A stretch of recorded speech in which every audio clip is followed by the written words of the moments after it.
Hello everyone, welcome to the Hindu analysis for 20th January 2021. Let us get into the first article.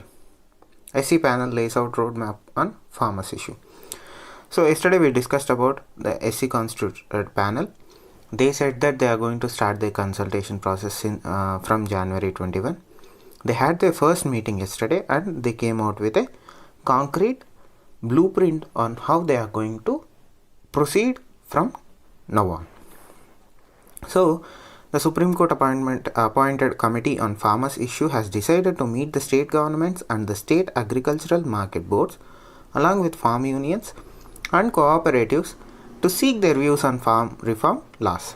So, this is what they are going to do. They had their internal consultations. They laid out a blueprint or a structure on how they are going to conduct their business. And they said that first they are going to meet with the state government representatives, then they are going to meet with the state agricultural market boards.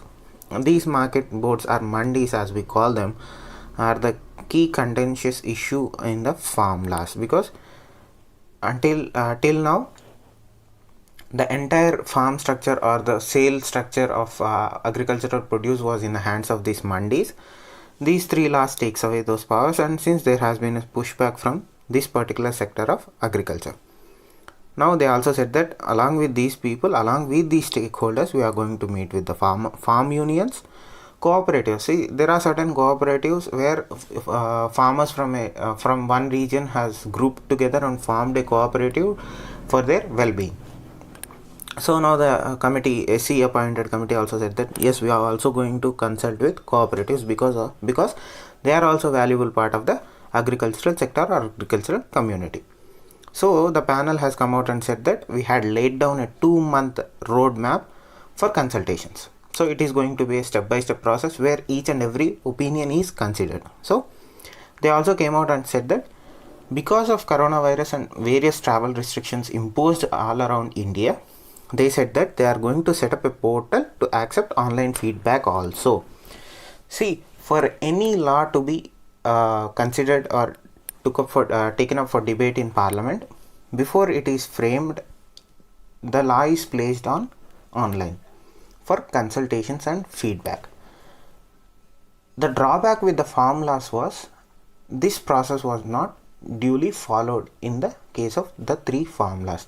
Though they were placed on online platforms for consideration for the public and opinion and feedback, there are certain concerns that the government did not take into considerations those feedback which it has received entirely, or they bypass the entire process altogether. Now when the panel comes out and says that we are also going to set up a portal for feedback, online portal for feedback, a few questions were raised whether are you doing the legislative part also, to which the panel said no, we are not legislative panel because the Supreme Court has mandated us to do certain things. We are only doing that because we are not legislatives or legislature in nature. So they have rebutted the claim that you are doing the part of the legislature, because if you have read the SC constituted panel mandate, they clearly stated that the committee cannot get into the legislature's part. Their only job is to act as a bridge between all stakeholders and the Supreme Court. They have to consolidate all the opinion that they could get and submit it to the Supreme Court. So the committee also said that they are going to write an invitation to the farmers union, farm unions who have been protesting at the Delhi border, because if you remember yesterday's class, I have clearly stated that farm unions, particularly those who have been staging protests at the Delhi border, explicitly said that they are not going to negotiate or deal with the SC appointed committee.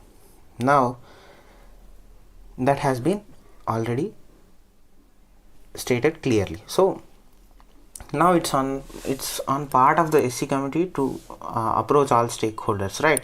So for their part, they said that we are going to write an invitation to these farm unions who are refusing to meet with us, as it is due diligence and the right thing to do. So they said that they are also sending invitation to unions that are protesting at Delhi border. This is going to be a holistic approach.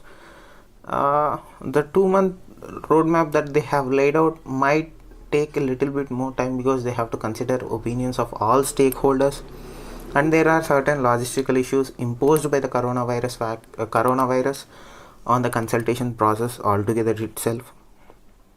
And all while the Supreme Court is actively considering actively debating the case of farm protests and 3 laws, along with the Republic Day tractor rally.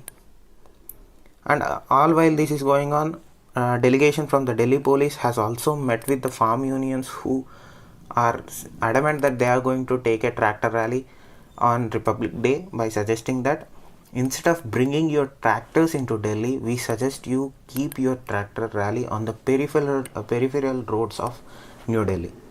So they don't want the tractor rally to enter Delhi. They want the tractor rally to be outside of Delhi, as it is a law and order issue. And as I said that the government stand seemed to be that if the unions take out the tractor rally on Republic Day, it is going to kind of malign the country globally. So that is where the SC panel stands. That is where the farm union stand, and they are going again. As I said, they are unwilling to meet with the SC appointed committee, but they are willing to meet with or negotiate with the ministers of central government. That is going to happen, and that will happen.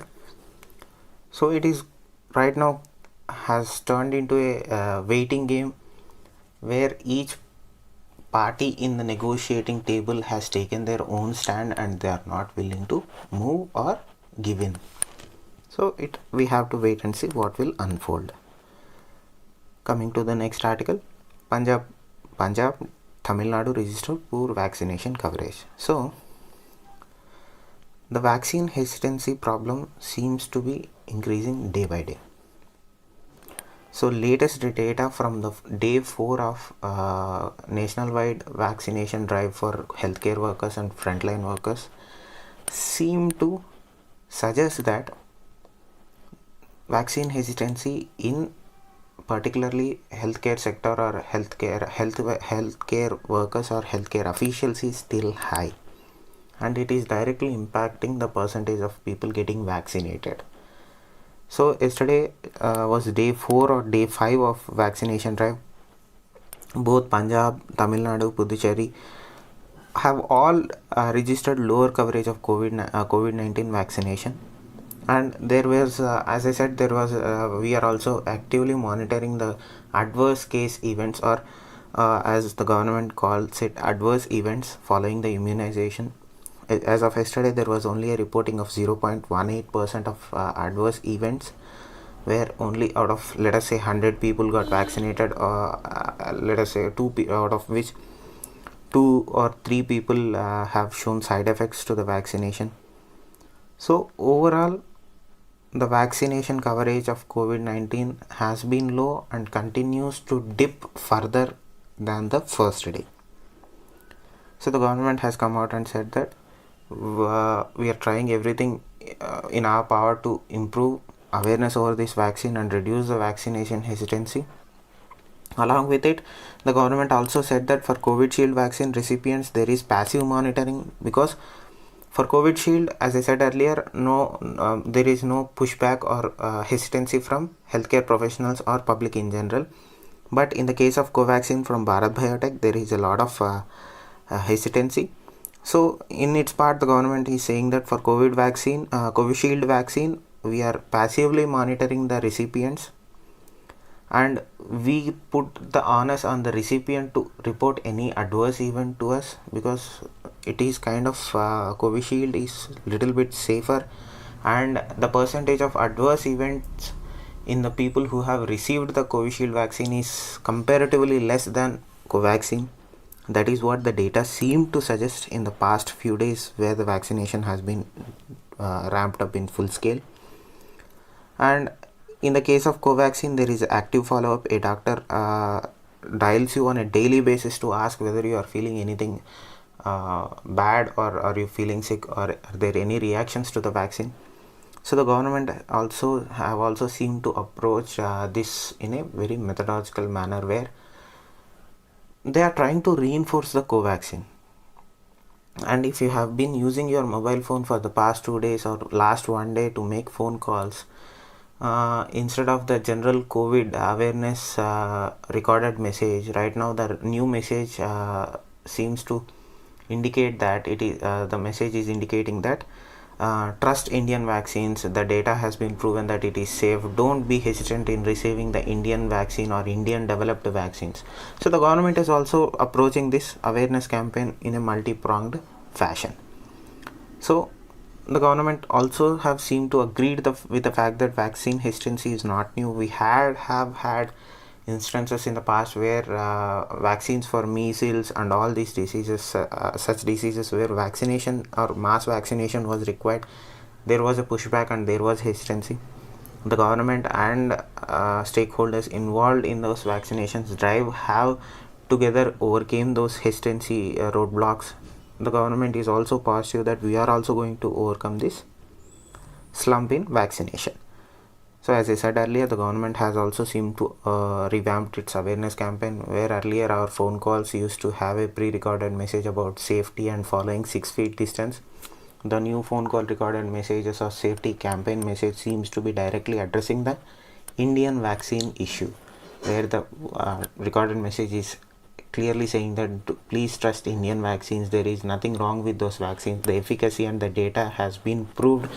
Don't trust misinformation is what the recorded message says now.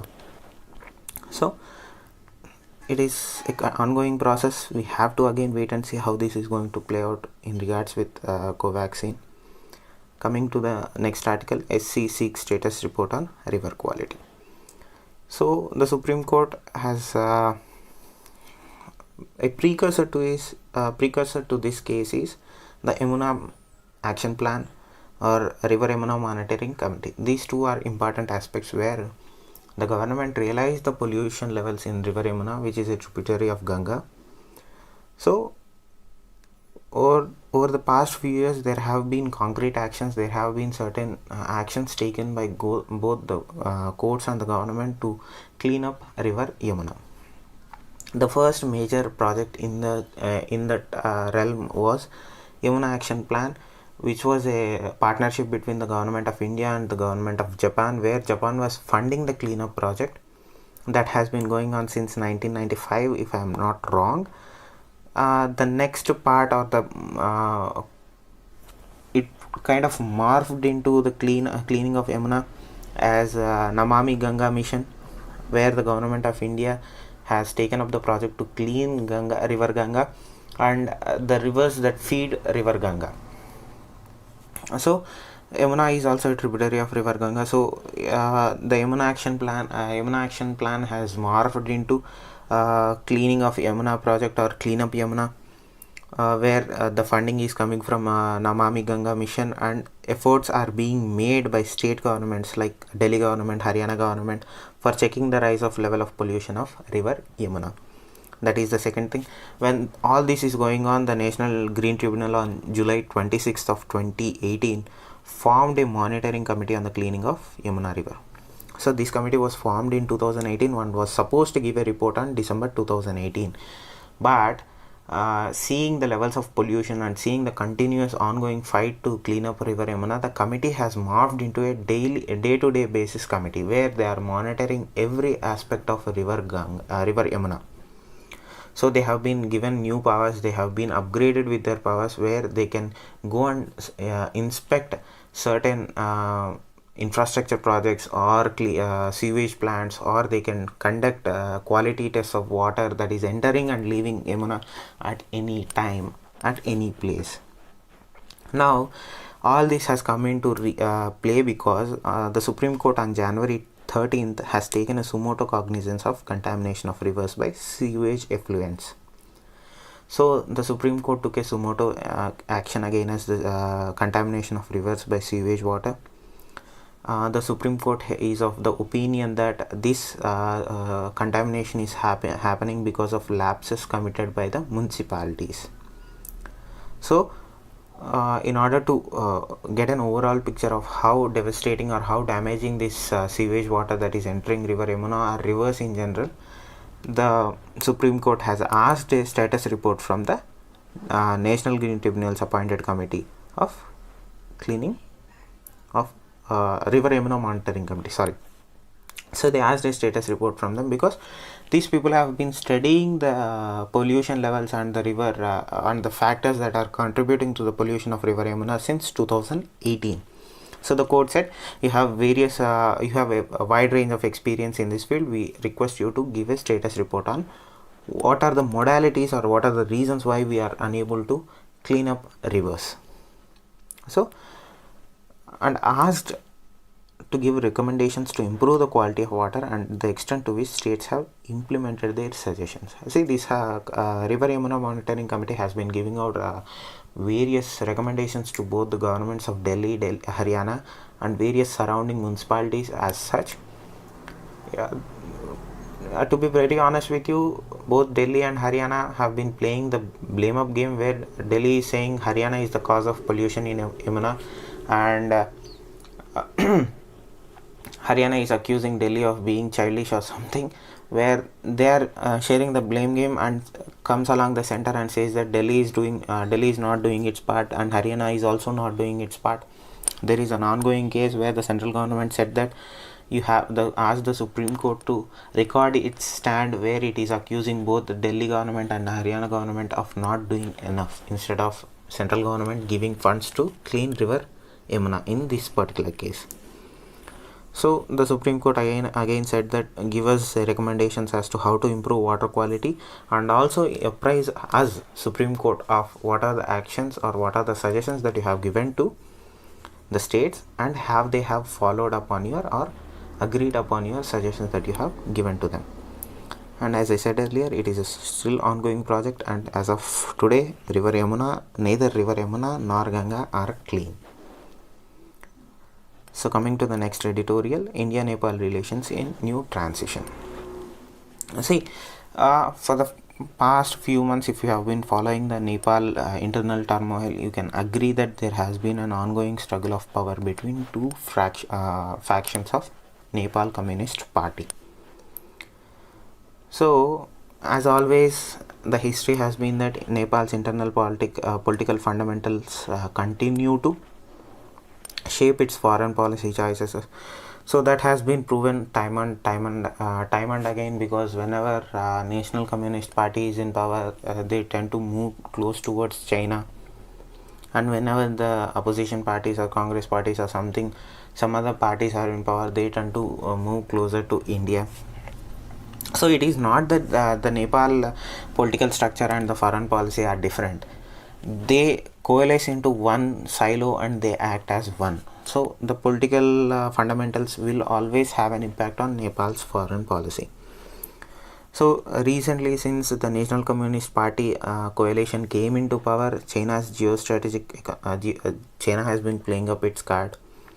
So China's geostrategic, economic and infrastructural drives were made tempting to a precarious Nepal with a fragile democracy and the adulterated ideological standing of ruling Communist Party of Nepal. The moment Nepal Communist Party came into power, there was a scope for Nepalese Communist Party to come into power, China has been playing up its cards, right or wrong, we don't know, but they have been trying to meddle in the internal politics of Nepal, because they know the strategic importance of Nepal, and they have been trying to gain foothold in Nepalese politics or Nepalese democracy. So that has been the case, where it was a kind of a situation where Nepal was also moving towards closer to China, and the past actions from the Nepalese government in the case of the map and the river and the projects, and accusing of there has been a lot of statements from the Nepalese government accusing India of meddling its in internal politics and taking away its land and all. So it showed Indian government and the policymakers in Indian foreign policy also that China has been playing up its internal games and trying to take or shift Nepal's focus from Indian-centric foreign policy towards Chinese-centric foreign policy. So, amidst the domestic political chaos, the Ministry of Foreign Affairs of Nepal visited New Delhi for the 6th meeting of India-Nepal Joint Commission.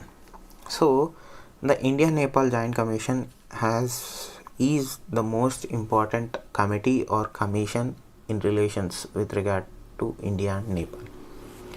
Any major political changes, any major policy changes or policy shifts towards India and Nepal come from this joint commission. Whether be it hydroelectrical projects, railway projects, road links, or integrated checkposts, or financial aid, everything is discussed openly in India-Nepal Joint Commission. Since NCP has come into power, it has been very tumultuous, to least say that India-Nepal relations have taken for a downturn. So, in recently, the Nepal Foreign Ministry visited India and held discussions with our Foreign Minister.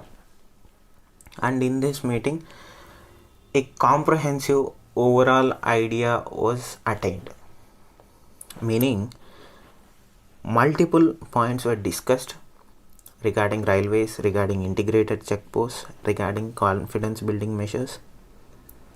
And the Foreign Ministry of Nepal, in sense the government of Nepal and the government of India, has turned this joint commission into a confidence building commission.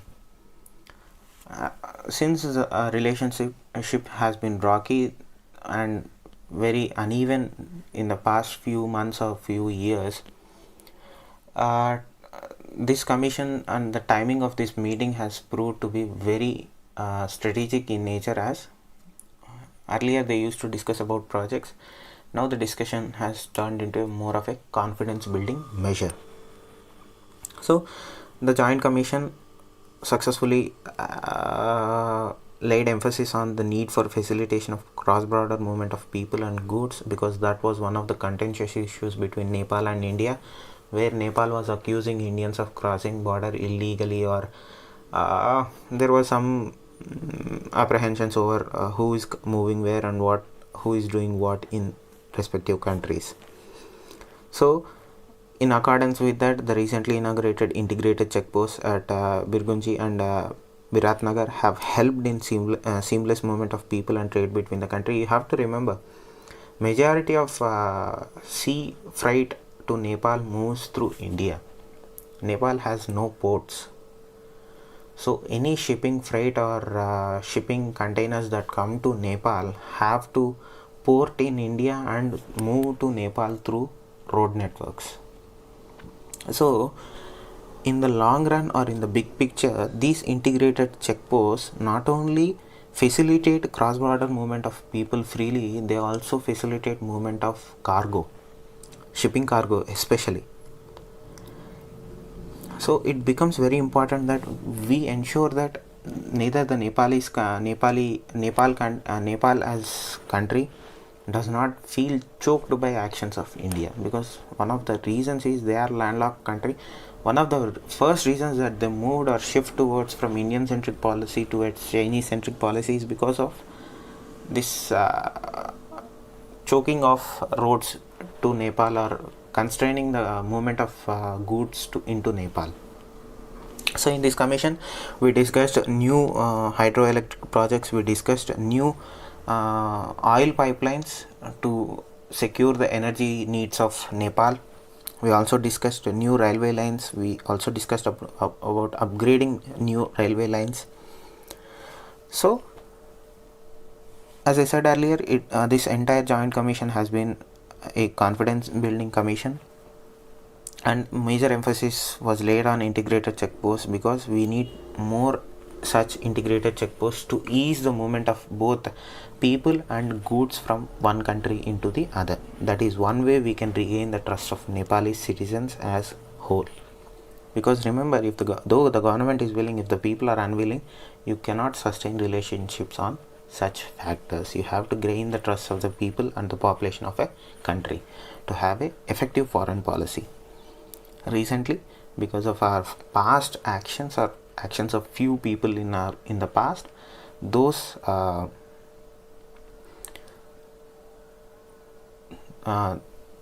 the trust build or the trust amount of trust about India in the population of Nepal has declined.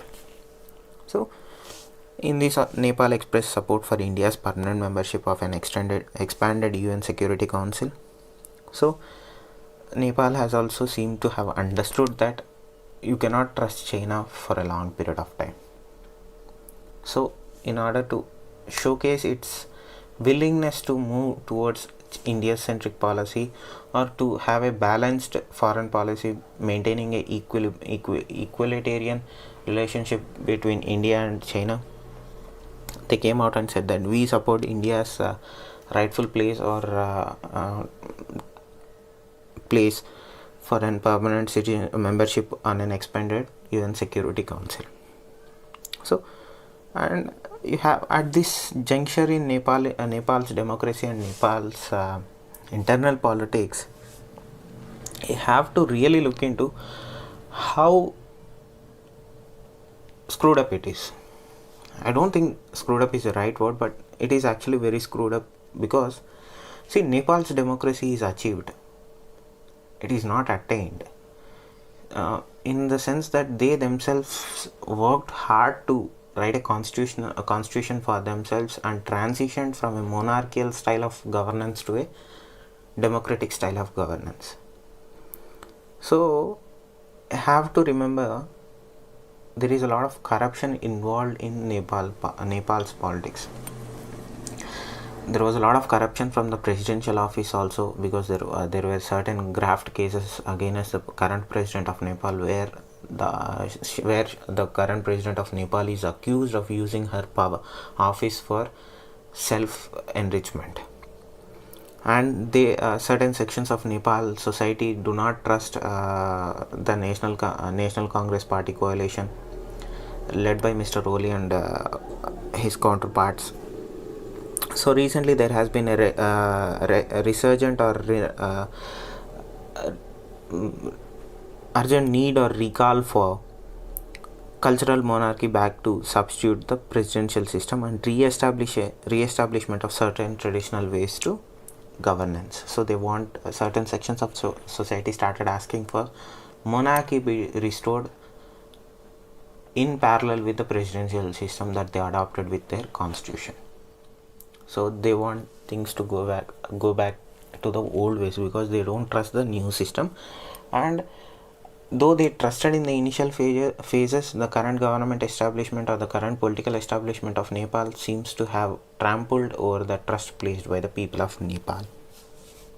So Nepal policy is heading very clearly towards deeper engagement with all sections, because India has also been in a wait and see mode, where though China is running from wall to wall to maintain the political communist structure in Nepal, India has taken a backseat and said that let you guys figure out your internal politics. Whenever you are ready, whenever you are stable, we'll come in and we'll talk with you. And along with all these projects, COVID has given a golden opportunity to foreign policy makers of India to do vaccine diplomacy. We'll discuss in the coming article how much it has gave ground to Indian foreign policy makers to make new inroads into other countries where our relationships have gone bad due to Chinese influence. So the timing of the high profile visit was strategically important, as in the last few months, as Mr. Oli had categorically placed conditions before engaging with India at top decision making levels. Yes, I said that right. He has been making statements regarding the maps, regarding the population, regarding the movement of Indian people into the Chinese Nepalese working population and vice versa. So now he has taken a softer stance because there has been change of weather in Nepal. Coming to the next article, the threat of deepfakes. Before getting into the article, let us understand what are deepfakes are. So deepfakes are computer generated images and videos which cybercriminals use artificial intelligence softwares to superimpose a digital composite onto a existing video or photo or audio. So, using artificial intelligence algorithms, a person's words, head movements, and expressions are transferred onto another person in such a seamless way that it becomes difficult to tell whether it is a deep fake or a real video. The highest profile case of a deep fake are President Obama saying some unsavory things about certain people that was released widely and shared widely on social media platforms. Later, the government of United States came out and said that no, this is a fake video. That was one of the highest profile cases where deepfakes were used to spread misinformation, and successfully so successful that the United States government had to come out with a statement stating that that is a fake video. That's how realistic that video was. See, if you can manipulate words or meaning of words or expressions or actions of certain people who are in power and who have sway over large swaths of population, you can have a very wide and far-reaching impact on that particular group or country. See, because of how realistic deepfake images, audio and videos can be, the technology is vulnerable for use by cyber criminals who could spread misinformation. Yes, misinformation is a major tool in the hands of cyber criminals and vested parties that want to create or instigate trouble in any place or anywhere. So, with the improvement in technology, deepfakes are getting better and better, and access to tools that generate deepfakes has also increased substantially. Earlier, you need to have knowledge of using artificial intelligence. You need to have at least some knowledge of programming, and you have to build certain systems to turn images into deepfakes. Now you can buy an app on Apple Play Store or Google Play Store for 100 rupees or 200 rupees and turn a small phone into a deepfake machine. That how easy it has become and how accessible it has become for general population. So it becomes easy to manipulate media or anything easily because tools are easily available. So that is what deepfakes are. Again, the official definition can be termed as deepfakes, which are synthetic media, meaning media that are either manipulated or wholly generated by artificial intelligence. So they have the power to threaten the electoral outcome of world's oldest democracy. This statement is in terms of recent turmoil in United States because a section of protesters believed a large misinformation campaign that the election was stolen from Donald Trump by Mr. Biden. So they believed this in misinformation, and they came out and performed an insurrection or raised a revolution against the US by storming the Capitol. We all know how it turned out and how damaging it was to the democracy of United States.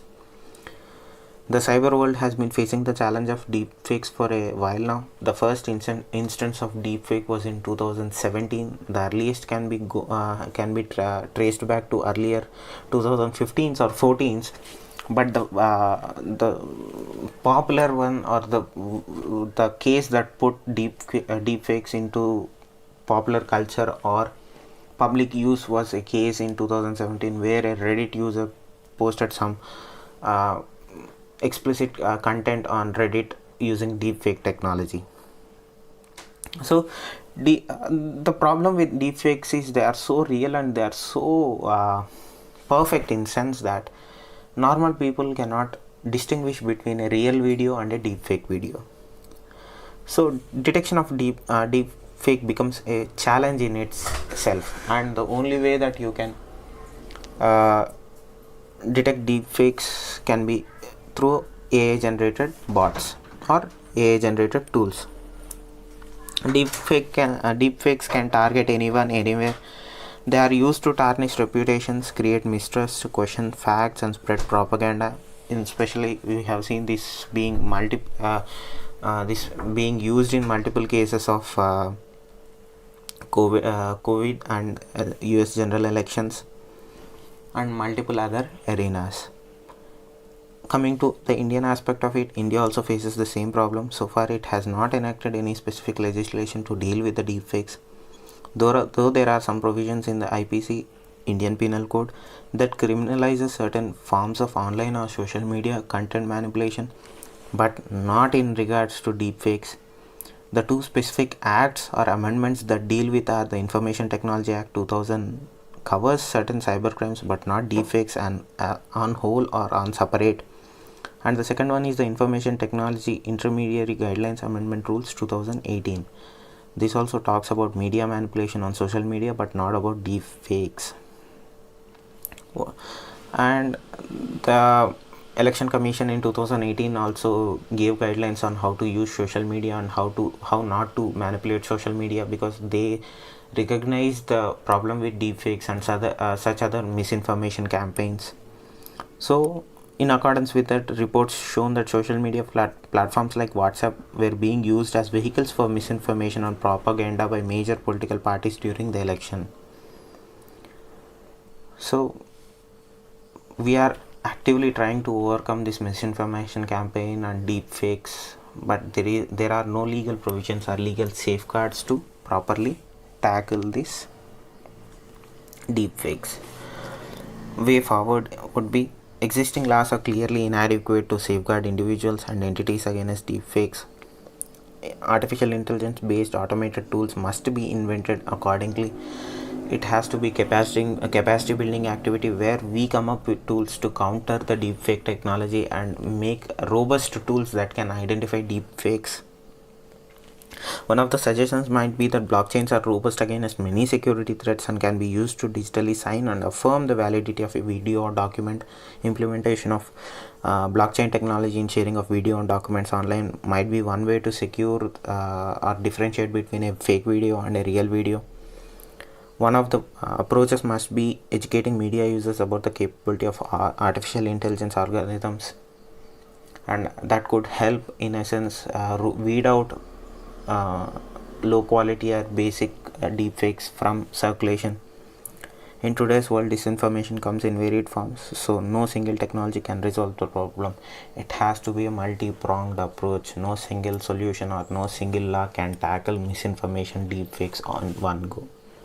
The approach must be from 360 degrees, where we consider every aspect of this misinformation, disinformation and deepfakes and try to at least control it, if not completely eradicate it.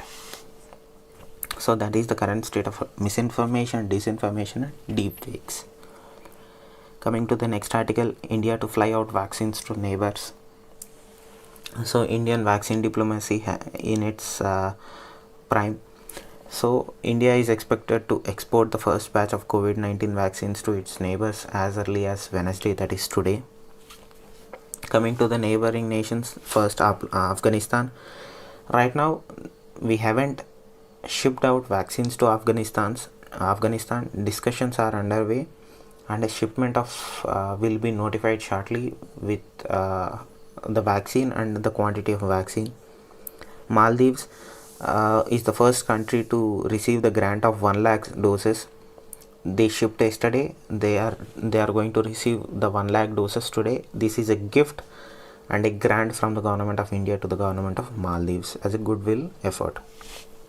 Coming to Nepal, as we discussed earlier, the first shipment comes of close to 10 lakh doses is expected to be delivered in next few days.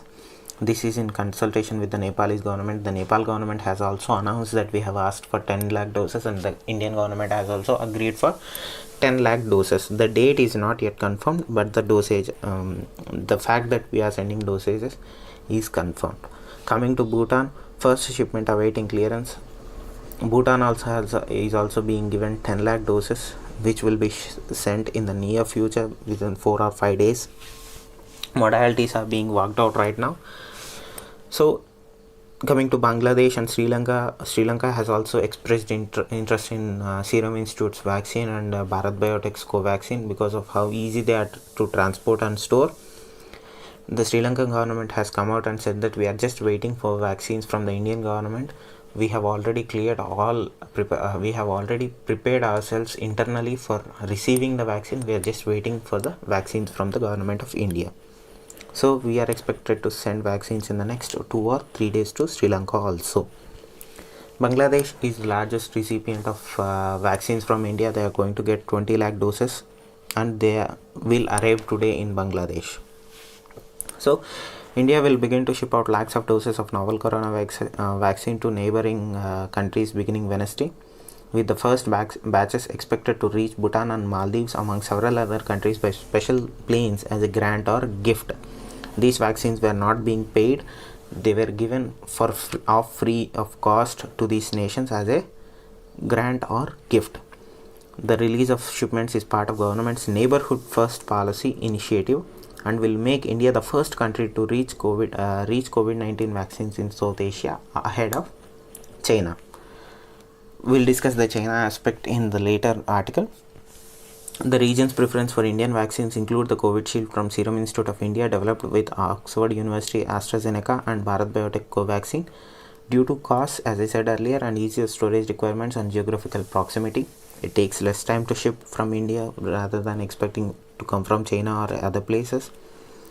The only exception to India's regional vaccine diplomacy would be Pakistan. Though it has cleared AstraZeneca's vaccine for use, it has neither requested nor discussed any doses from Indian yet, and they have not placed any requests also.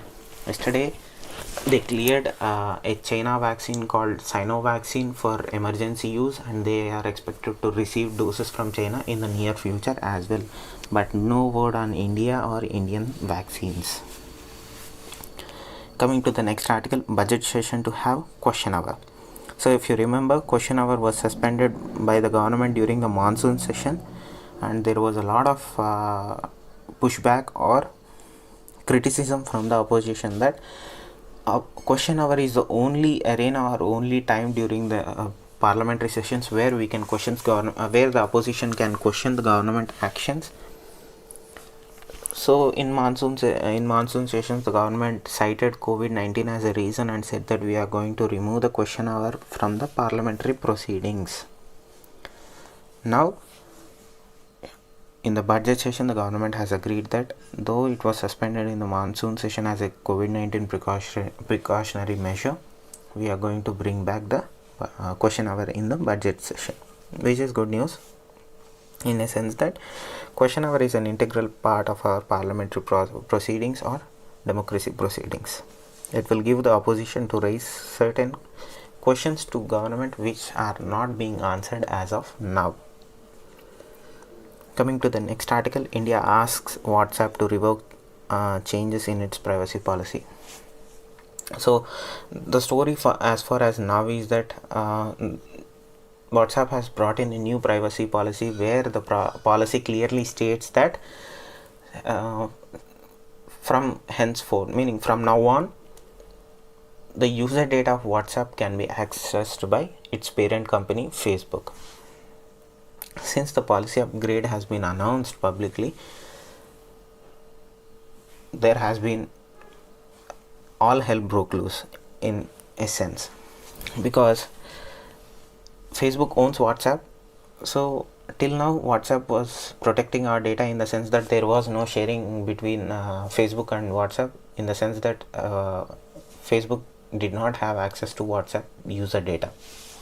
With the new current updated policy, Facebook can access WhatsApp user data from now on, which was not accepted by majority of Indian population. There have been calls for boycotting WhatsApp altogether and move towards a more secure and free app called Signal. And personally in my life, I have seen hundreds of more than 50 or 60 people move from WhatsApp and deleting their WhatsApp and move to Signal altogether, because they were worried that once Facebook gains access to their user data on WhatsApp, already their compromised social data or might be compromised furthermore. After observing all this development, the central government came out and said wrote a letter to the chief executive officer of WhatsApp, Will Cathcart, The government pointed out that that by not giving the option to opt out of data sharing with companies, Indian users were being treated differently. What here the government of India refers to is the fact that the new privacy policy is being implemented only in India. So erstwhile in European Union, in Europe, Facebook, WhatsApp bought a new privacy policy also, but there they gave an option to the citizens of European Union that if you choose to not to share your data with Facebook, you can do so. But this option was taken away from the Indian citizens. There they gave the option of choice. Here they said that no choice, you are going to share your data with Facebook. Here that is what the Indian government is pointing out. You cannot differentiate Indian citizens from those of European Union. You have to give equal opportunities to us also.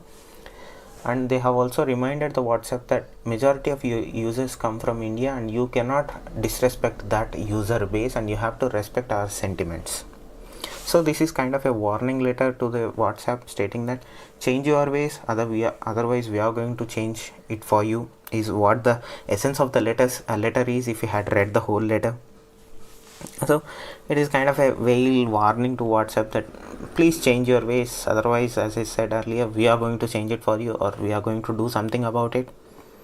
So that is where the WhatsApp privacy policy and the whole argument surrounding it stands. The government seems to have noticed that there is a lot of pushback or anger towards the WhatsApp policy, and how discriminating it is towards Indian citizens, and how they have recognized that they have asked the WhatsApp to change its ways. Again, we have to wait and see how WhatsApp reacts to this. Coming to the next article, military specialists to get S-400 training in Moscow. So I think by end of next to 2 or 3 months, we are going to get our first batch of S-400 long range air defense systems. By the end of this year, maybe at least we will be receiving at least 1 or 2 systems from Russia. So in order to prepare ourselves for that receiving, we are sending our military specialists, both technicians and the users, to Moscow to train in how to use this S-400 systems.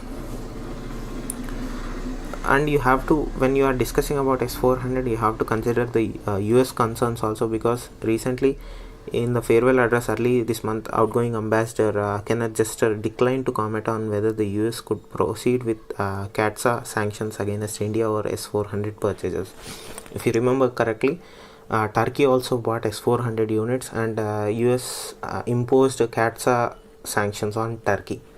But they have reserved their decision to impose CAATSA sanctions on India because of how good the relations have been, and how we are negotiating with US in terms of S-400 and other critical technologies needs, military needs.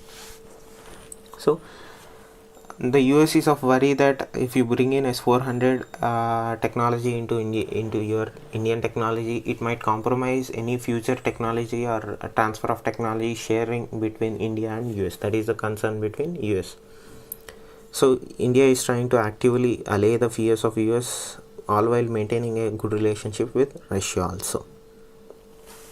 So coming to the next article, Netaji's birth anniversary to be celebrated as Parakram Divas. So the Union Culture Minister on Tuesday, that is, announced that January 23rd is birth anniversary of Subhash Chandra Bose. So the Union Ministry of Culture, the Union Culture Ministry came out and said that January 23rd will henceforth be celebrated as Parakram Divas, meaning a day of courage, every year from now on. It is a ode to Subhash Chandra Bose and identify his contributions to the India. So remember, January 23rd, birth anniversary of Subhash Chandra Bose, from now on will be celebrated as Parakram Divas, meaning Day of Courage, every year. Coming to the next article, Biden to introduce bill for 8-year citizenship path. If right now attaining a green card or a citizenship in America is the most difficult thing, you have to jump through hundreds of hoops, you have to clear multiple agency wettings to get into passport. So Biden has promised at the moment he swears in as the president of India, president of United States, he is going to introduce a legislation that will bring down or will introduce an 8-year citizenship path, meaning in 8 years anybody can receive the citizenship of United States through the naturalization process. So under the legislation, those living in the US as of January 1st, 2021 without any legal status would have a 5-year path to temporary legal status, meaning they can get green card and get driving license and travel documents if they pass the background checks, pay taxes and fulfill other basic requirements. From there, it's a 3-year path for naturalization, meaning you will be upgraded from green card or a working visa to a whole citizen or full citizenship rights in 3 years. So it's totally an 8-year process if they decide to pursue citizenship. It's up to you. You can get a green card and stay there, or you can pursue for a citizenship. That is the new bill that they are going to do. This bill is going to be a reckoning or a change in immigration policy of United States. Coming to the next article, Chinese COVID-19 vaccines find takers in Southeast Asia. So China has signed deals with as many as 20 countries, which are mostly South Asian, for delivering its homegrown vaccine. Currently, China has 5 vaccines in its basket, and it is selling vaccines to South Asian countries such as Indonesia, Malaysia, and Middle Eastern countries such as Turkey and Saudi Arabia. So right now, new countries such as Singapore, Thailand, Philippines, Pakistan have also shown interest and made agreements with buying Chinese vaccines. So this is according to Chinese media and Chinese Foreign Ministry. 5 vaccines, most important are Sinovac and Coronavac. These 2 vaccines are important in terms of Chinese vaccination processes or vaccine development stage. Coming to the next article, India must remain a part of global economy and stay open. So this is from our Niti Aayog CEO said that India must remain an integral part of global economy. It has to grow at 9 to 10% over the next 3 decades. So here he is identifying, or he is saying that we need to remain an open economy and we have to integrate ourselves more into the global development or manufacturing chain.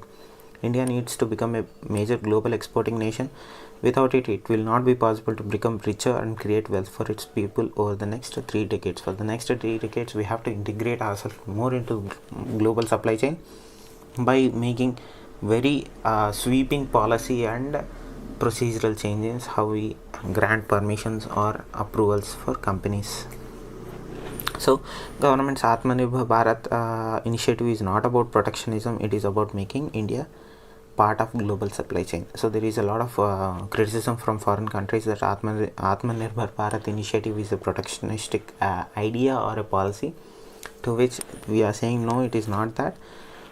It is about making India part of a global supply chain. So he is also agreeing that post-pandemic global supply chains will be restructured and you can only be competitive if you use the power of technology. Currently, the buzzword in manufacturing structure is Industry 4.0. I suggest you to go and read about Industry 4.0. Maybe in the next class we'll discuss about Industry 4.0. Thank you. Have a good